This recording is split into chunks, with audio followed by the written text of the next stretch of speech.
আসসালামু আলাইকুম, কেমন আছেন সবাই? রমজান মাসে প্রত্যেক দিনই ভাজা পোড়া না খেয়ে মাঝে মধ্যে যদি আপনি এরকম মজাদার এক বাটি চিরা দই খেতে পারেন তাহলে কিন্তু আপনার মন প্রাণ কলিজা দুটাই ঠান্ডা হয়ে যাবে আর আপনার পেটও ভালো রাখবে।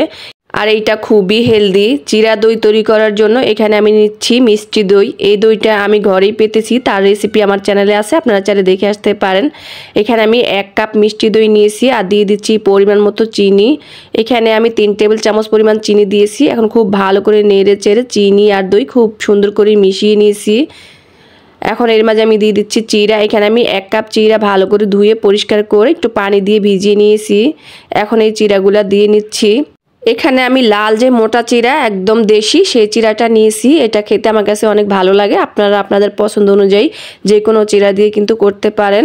এখানে আমি কিছু ফল টুকরো করে কেটে নিয়েছি। দিয়ে দিচ্ছি প্রথমে আপেল কুচি আর দিয়ে দিচ্ছি সবুজ আঙুর, দিয়ে দিচ্ছি কলা। এই ডেজার্টে কিন্তু কলাটা অনেক বেশি মজা লাগে আমার কাছে। তারপরে দিয়ে দিচ্ছি কালো আঙুর আর এখানে আমি কিছু স্ট্রবেরি ফল কেটে রেখে দিয়েছি, এটা আমরা পরে ব্যবহার করব।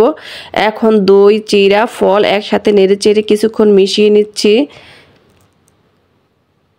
আপনারা চাইলে কিন্তু এই পর্যায়ে খেতে পারেন, তবে এটা আমার কাছে বেশি ঘন মনে হচ্ছে, তাই এখানে আমি কিছু লিকুইড দুধ ব্যবহার করব।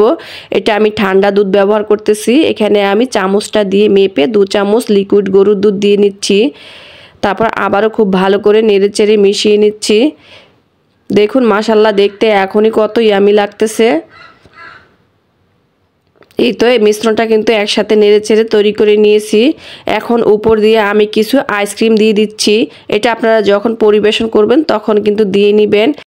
এই আইসক্রিমটা দেওয়ার কারণে দই চিরাটা খেতে অনেক বেশি মজা লাগবে। আর আমার যেহেতু বাচ্চারা খাবে তার জন্য কিন্তু আমি এখানে আইসক্রিমটা আরও বেশি করে দিচ্ছি। আপনারা চাইলে কিন্তু আইসক্রিমটা না দিয়েও শুধু দই চিরাটা ফল দিয়ে এভাবে খেতে পারেন। এখন উপর দিয়ে আর একটু দেখার সৌন্দর্যের জন্য এখানে আমি ওই যে স্ট্রবেরি কেটে রেখেছি সেগুলো দিয়ে সুন্দর করে সাজিয়ে দিচ্ছি।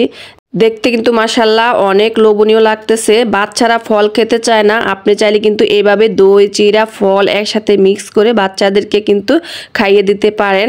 রমজান মাসে ইফতারিতে প্রত্যেকদিন ভাজা পোড়া না খেয়ে আপনি কিন্তু মাঝে মধ্যে এরকম 1 বাটি চিরা দই খেতে পারেন। এতে করে আপনার স্বাস্থ্যের জন্য ভালো হবে, পেটের জন্য ভালো। আর এই তো যারা কিনা সেহরিতে একদম ভারী খাবার পছন্দ করেন না তারা কিন্তু চাইলে এই 1 বাটি চিরা দই খেয়ে নিতে পারেন। আমার মনে হয় ইফতারি বা সেহরিতে এরকম 1 বাটি চিরা দই হলে আর কিছুরই প্রয়োজন হয় না। এই তো আমি উপর দিয়ে কিছু চেরি ফল কেটে কিন্তু সুন্দর করে সাজিয়ে দিচ্ছি। এতে করে বাচ্চারা দেখে অনেক বেশি পছন্দ করবে, অনায়াসে খেয়ে নিবে। বন্ধুরা, রেসিপিগুলো ভালো লাগলে লাইক কমেন্ট শেয়ার করে চ্যানেলটাকে সাবস্ক্রাইব করে আমার পাশেই থাকবেন। সবাই ভালো থাকবেন, নিরাপদে থাকবেন। আল্লাহ হাফেজ।